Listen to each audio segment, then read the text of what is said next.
Is the Canadian dream dead? That's a very important question. But before I answer that question, I want to talk a little bit about what is the Canadian dream. For some, it is giving their children a better opportunity. But for the vast majority of immigrants, it is a vision of a better life, characterized by better employment opportunities, better economic opportunities, and to secure a better future. Canada represents the land of opportunity, but let's be frank, does the reality match the expectation or are they far apart? Let's talk about it as we reply to a very important comment in this video. What is the Canadian dream? If you had to sum it up in a phrase or a word or whatever, what is the Canadian dream? Opportunity. Opportunity. Yes. Because like oftentimes immigrants come to Canada wanting to pursue the Canadian dream, but what does that look like? Well, for everyone, the Canadian dream looks different. That's it. For me, I am experiencing, I'm going through my Canadian journey, and it's good. But for some other persons, they're looking for the Canadian dream, and their experience is different from mine. Okay.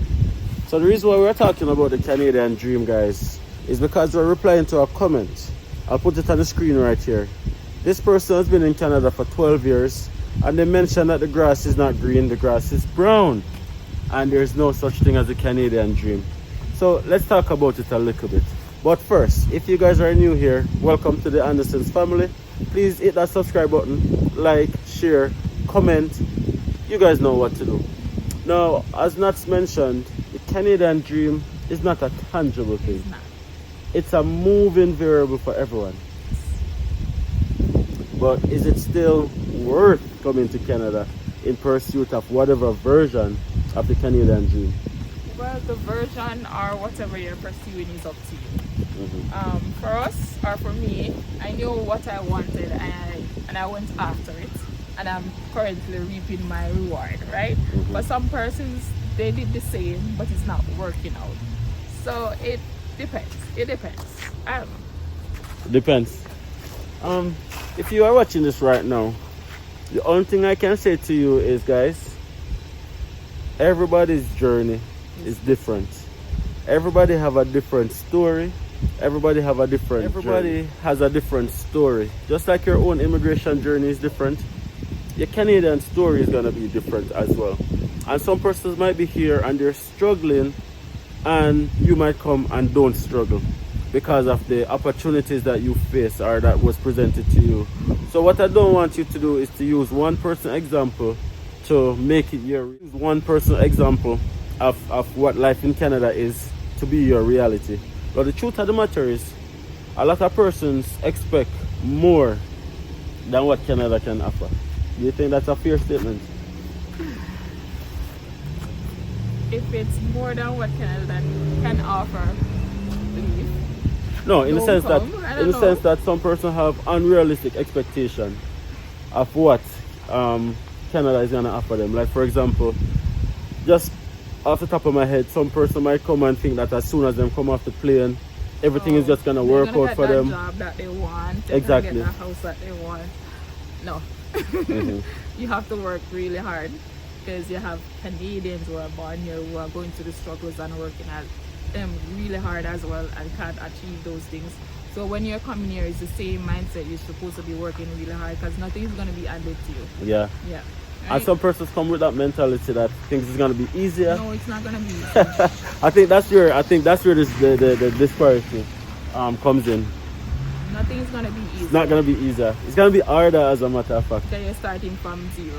Some Yeah. people anyways. So understanding that you're starting from scratch is gonna make a big difference in your Canadian journey. And don't expect things to be easy. And we say this over and over and over again, that don't look for what's easy, but look for what's possible. Is the Canadian dream possible? Yes, it is. Absolutely. But again, your version of the Canadian dream might be different than It is our gonna be Canadian dream. different. No, but everyone have a different experience in life. Everyone have a different outlook on life. So it's the same thing. And just like if you're in your home country, everybody don't measure success at the same way. Exactly. Right? Success is really based on your experience and what you want in life. Everybody have a different success quota or quotient, right? So it's the same thing in Canada as well. It's not gonna be one size fit all. It's whatever you are looking for. Like for us, just be able to live and alright and stuff. Yeah, it's a Canadian dream for us. Yeah, some persons look at us and say that we have achieved a lot in a short space or a short time. But to be honest with that, We have. We work hard. And you have others who have been here, say, 12 years and haven't seen that Canadian dream as stated. But you also have persons who have been here for 30 odd years, don't see it. And there are others who have seen it and appreciate what they have. So it just depends on you, what you want, what you're looking for. Yeah. what do you think are some of the things that somebody can do? Like for example, you mentioned we're here coming up on 6 years and we have achieved somewhat of the Canadian dream, right? Work in progress. Let me say that number. Nobody say we're hype. Work in progress, but we have accomplished quite a lot in a short space of time. If you had to give somebody who's just starting their journey, right, some advice as to how they too can pursue and achieve things as they take on the Canadian journey, what advice would that be? First, when you arrive, try to know how things work in Canada. How does savings work, taxes work, what are the steps to achieve in your house, your first house, if it's house that you want. Is it education that you want? Try to figure out or try to find out your research on how do you get there, how do you acquire these things if that's what you're looking for. So do your research. And I'll add to that and say surround yourself with the people who you want to be like, right? A lot of persons, especially immigrants, make this mistake. They come to Canada and they find themselves around the same demographic of persons like from their home country. If you're from Jamaica, for example, you hang out with a whole lot of Jamaicans. Surround yourself with the right people. That's something that people take for granted. You have to make sure that you're surrounding yourself with the persons who can motivate you to reach where you want to get to. A lot of times we come to Canada as immigrants and we stay within our own culture. We stay within our own comfort zone. But we need to understand that if we step outside of our comfort zone, we can learn things that we never knew. Unlearn, relearn, and learn again kind of thing. And surround yourself with the persons who are at the point where you want to get to. So if it's a business, if it's a whatever case may be, right? Surround yourself with those persons who can help you. The other thing, guys, find a way to turn your hustle into legitimate businesses here in Canada. Like for example, if you're good in doing hair, right? Doing hair, like ladies especially, instead of doing it as a hustle, right? Do it the right way. Go and get your trade certificate and then start a little hair business on the side. And you make a lot of money doing it that way. But the Canadian dream is 100% alive, guys. I want you guys to comment right down below and tell me what you guys think. Do you think the Canadian dream is still alive or do you think it's dead? Let me know right down in the comment section, guys. And if you haven't already subscribed, please take a second, hit that subscribe button and see you guys in the next video.